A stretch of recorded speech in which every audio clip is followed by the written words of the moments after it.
Class 10th subject Urdu और बेटो हम आज पढ़ते हैं इबरत। तो हमने पढ़ा है मुंशी जी, पंडित जी और ठाकुर साहब। ये तीनों अयोध्या की यात्रा पर जा रहे हैं और ट्रेन में सवार हुए और ट्रेन में हमने देखा है, पढ़ा है कि ये जो ठाकुर इतिबाल सिंह है उसके साथ ट्रेन में कैसा सलूक हुआ उन दो जवानों ने किया।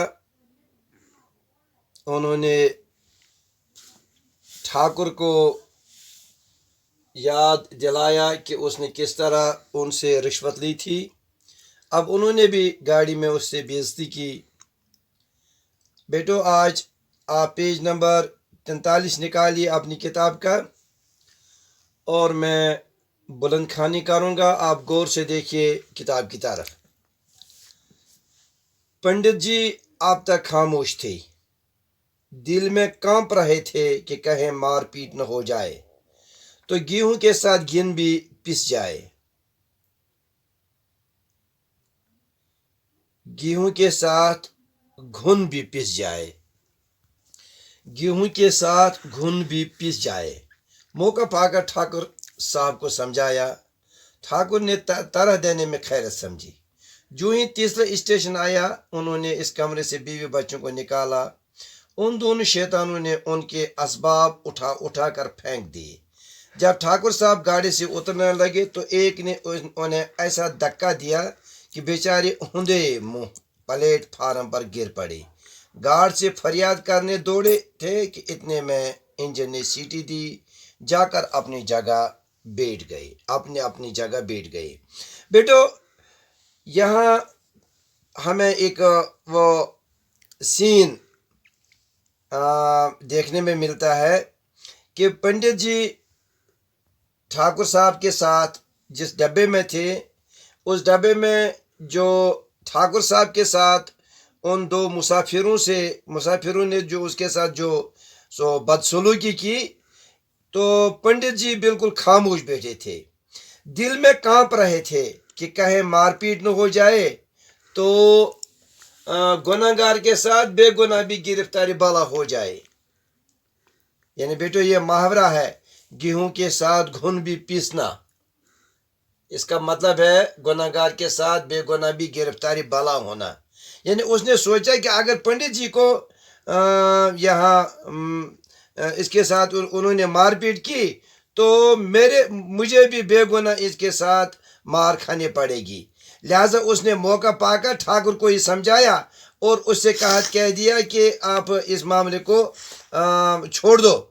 लेकिन जो ही तीसरा स्टेशन सामने आया, ये तीसरे स्टेशन पर ये पहुंचे तो उन्होंने इस कमरे से बीवी बच्चों को निकाला।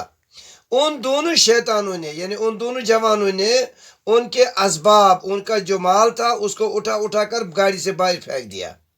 जब ठाकुर साहब गाड़ी से उतरने लगे तो एक ने इन्हें ऐसा धक्का दिया कि बेचारे मुंह के बल प्लेटफार्म पर गिर पड़े। अब तो ये दौड़े गार्ड से फरियाद करने के लिए, लेकिन इतने में इंजन ने सीटी दी। वापस आकर अपनी जगह बैठ गए। बेटो यहाँ एक कैरेक्टर खत्म हुआ, ये जो इस ठाकुर इतिबाल सिंह के साथ हुआ। उधर दूसरे गाड़ी में उधर मुंशी बैजनाथ की उससे भी बुरी हालत थी। सारी रात जागते गुजर गई, जरा पैर फैलाने की भी जगह नहीं थी। जेब में शराब की बोतल रख ली थी, यानी मुंशी बैजनाथ के जेब में शराब की बोतल थी। हर स्टेशन पर स्टीम तेज कर लेते थे, मामूल से ज्यादा पी गए। एक तो शराब का नशा, उस पर जगह की तंगी। हाजमे में फतूर पड़ गया। फतूर का मतलब है खराबी। हाजमे में खराबी आ गई, पेट में दर्द होने लगा। बेचारे बड़ी मुश्किल में फंसे, कहे हिलने की जगह नहीं थी। असहाल के आसार नजर आने लगे, यानी दस्त के। लखनऊ तक उन्होंने किसी तरह जब्त किया, बर्दाश्त किया, मगर और आगे चलकर याराए ज़ब्त न रहा। याराए ज़ब्त का मतलब है बेटो बर्दाश्त की ताकत, यानी ऐसे आगे लखनऊ से आगे जाने की उसमें ताकत न रही, बर्दाश्त न रहा। एक स्टेशन पर उतर पड़े, खड़े न हो सकते थे, प्लेटफार्म पर लेट गए। बीवी भी घबरा कर उतर पड़ी, खींच खांच कर असबाब उतारा, गाड़ी में ट्रक उतारना भी भूल गई। दारोगा जी ने जमीन पर लेटे देखा तो समझ गए हजरत ज्यादती कर गए। मुर्रवत ने उतरने पर मजबूर कर दिया। मुर्रवत अखलाक, इंसानियत।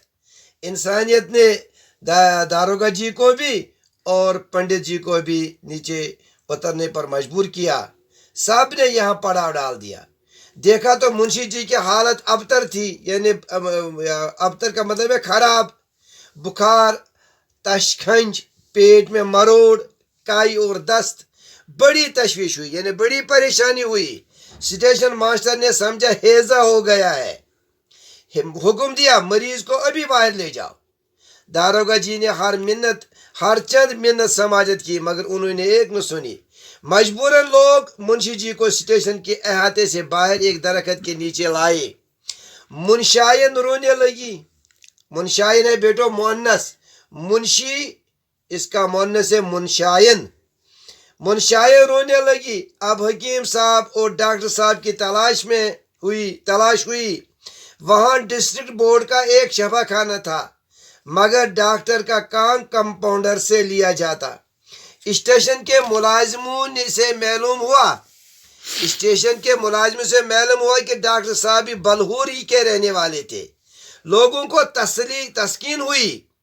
दारोगा जी शफाखाने की तरफ दौड़े, कंपाउंडर से सारी कैफियत बयान की, यानी सारी ये हालत रुदात बयान की, और कहा कि आप जरा चलकर उन्हें देख लीजिए।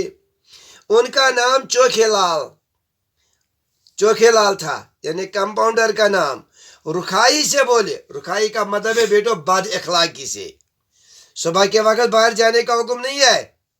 दारोगा जी, तो क्या मुंशी जी को यहाँ लाए?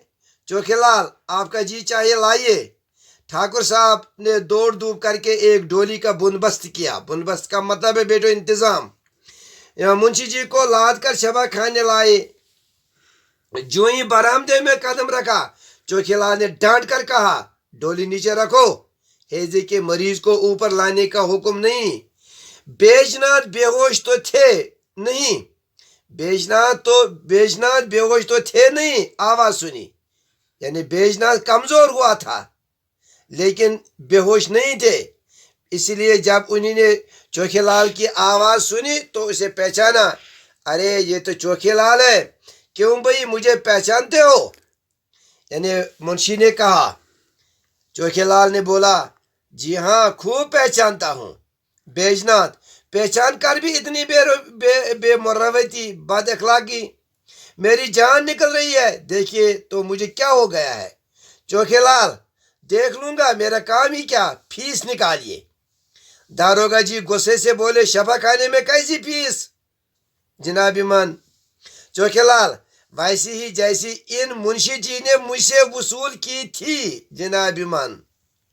दारोगा जी, आप क्या फरमाते, ये गरीब यहाँ क्या करने आए?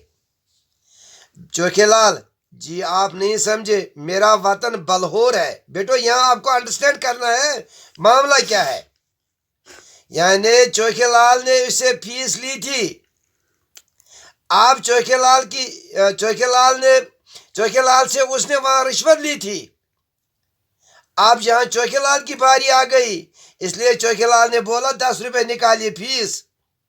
चोखेलाल चूंकि बलहौर का रहने वाला था, इसलिए चोखेलाल बोलता है, मेरा वतन बलहौर है, वहां मेरी थोड़ी सी जमीन है, उसका लगान दाखिल करने जब तहसील में जाता हूं तो मुंशी जी डांट कर अपना हक वसूल कर लेते हैं।